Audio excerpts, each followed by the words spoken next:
Thank you very much. The next speaker is Ramjilal Suman. You have 4 minutes. आपको 4 minute है, समय पर रहिएगा।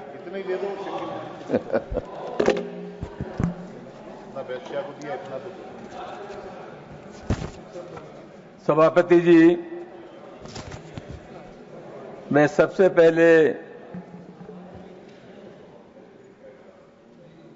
जिन निर्दोष लोगों को मारा गया पहलगांव में,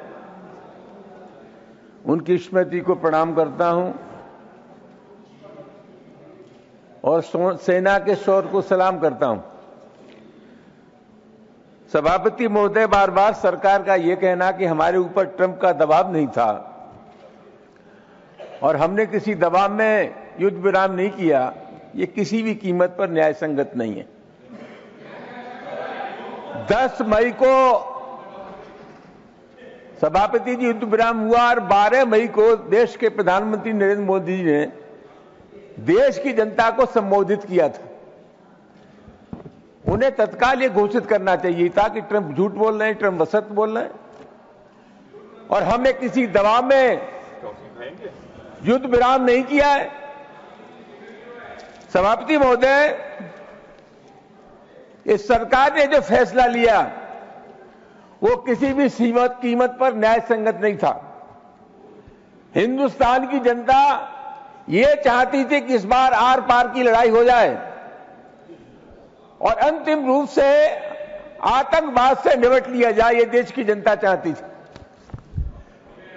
फौजें हमारी अपने शौर्य का प्रदर्शन कर रही थी, उस परिस्थिति में युद्ध विराम किया। सभापति महोदय, कभी भी देश की जनता इन लोगों को माफ नहीं करेगी और मैं बहुत विनम्रता के साथ कहना चाहूंगा, इन्होंने अमेरिका के हाथों देश को गिरवी रख दिया है।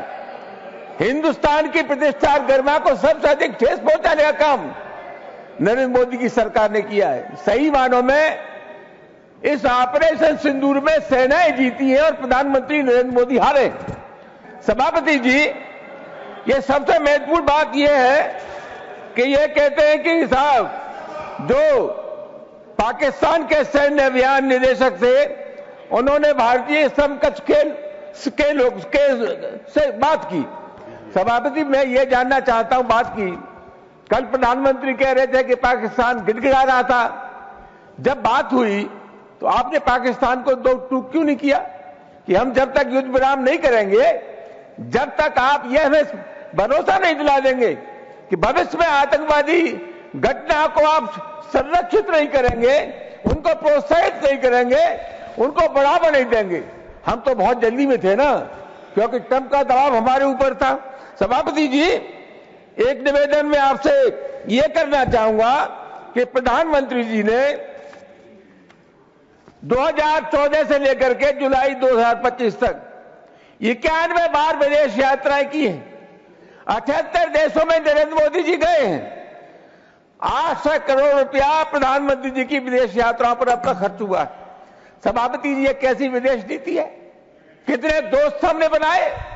और मैं सरकार से पूछना चाहूंगा कि विश्व की राजनीति में हम पाकिस्तान को अलग थलग नहीं कर पाए, ये कौन सी उपलब्धि है आपकी? बांग्लादेश, अफगानिस्तान और नेपाल जैसे पड़ोसी देश भी हमारे साथ नहीं, इससे ज्यादा चिंता का विषय और क्या हो सकता है? सभापति जी, मध्य प्रदेश सरकार के एक उप मुख्यमंत्री और वो फरमाते हैं कि पूरा देश मोदी जी के सामने नतमस्तक है, पूरी सेना मोदी के सामने नतमस्तक है। सभापति जी, हमने देश की रक्षा के लिए सभापति जी, हमने देश की रक्षा के लिए समर्थन दिया था। हमने तो बीजेपी में है, नरेंद्र मोदी के गुलाम हैं। हम देश के साथ थे और उसी लिहाज से हम अपना समर्थन दिया था। ये अनावश्यक रूप से जो इस तरह की बात करते हैं, अगर बीजेपी के लोग ये समझते हैं कि हमारी राय उससे लगे तो उनको तत्काल पार्टी से निकालना चाहिए। बहुत बहुत धन्यवाद। धन्यवाद। श्री अजीत कुमार भूया।